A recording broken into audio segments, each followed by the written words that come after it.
San Alfonso de Ligorio en defensa de Honorio y doctor de la Iglesia, escribe en su libro Historia de las herejías y su refutación.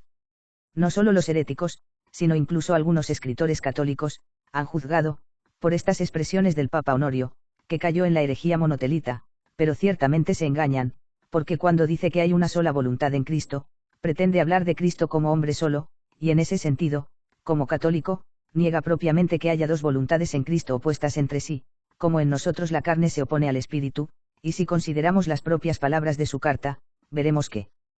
tal es su sentido. Confesamos una sola voluntad en Jesucristo, pues la divinidad no asumió nuestro pecado, sino nuestra naturaleza, tal como fue creada antes de ser corrompida por el pecado. Esto es lo que el Papa Juan IV escribe al emperador Constantino II, en su Apología de Honorio. Algunos, dijo él, admitieron dos voluntades contrarias en Jesucristo, y Honorio responde a eso diciendo que Cristo, Dios perfecto y hombre perfecto, habiendo venido a curar la naturaleza humana, fue concebido y nacido sin pecado, y por lo tanto, nunca tuvo dos voluntades opuestas, ni en él la voluntad de la carne combatió jamás la voluntad del espíritu, como lo hace en nosotros, a causa del pecado contraído de Adán. Por lo tanto, concluye que aquellos que imaginan que Honorio enseñó que había en Cristo una sola voluntad de la divinidad y de la humanidad, están en falta. San Máximo, en su diálogo con Pirro, y San Anastasio Bibliotecario, hacen una defensa similar de Honorio. Graveson, en confirmación de esto, observa muy apropiadamente, que como St.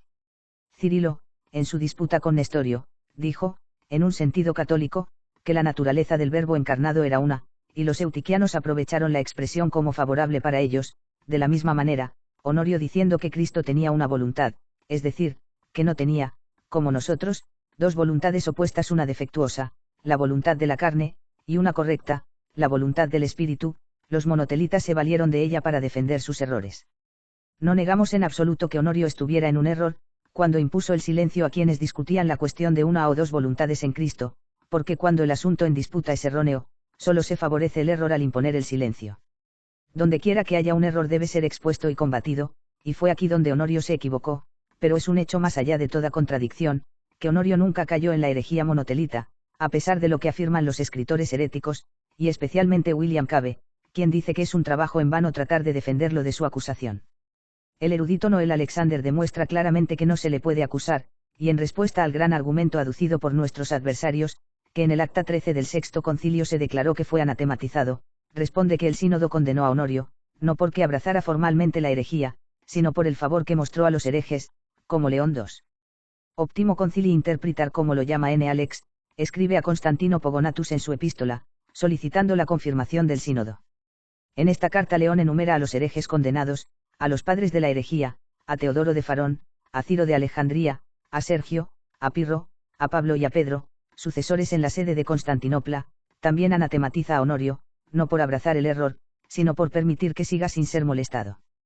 También escribe a los obispos españoles, y les dice que Teodoro, Ciro y los demás son condenados, junto con Honorio, que no apagó, como correspondía a su autoridad apostólica, la llama de la doctrina herética al principio, sino que la alimentó por negligencia.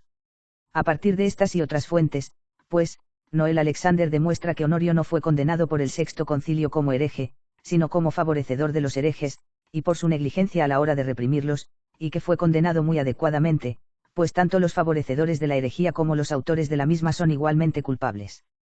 Añade que la opinión común de la Sorbona era que, aunque Honorio, en sus cartas, puede haber escrito algunas opiniones erróneas, sin embargo, solo las escribió como médico privado, y de ninguna manera manchó la pureza de la fe de la sede apostólica, y sus cartas a Sergio, que citamos en el último párrafo, demuestran cuán diferentes eran sus opiniones de las de los monotelitas.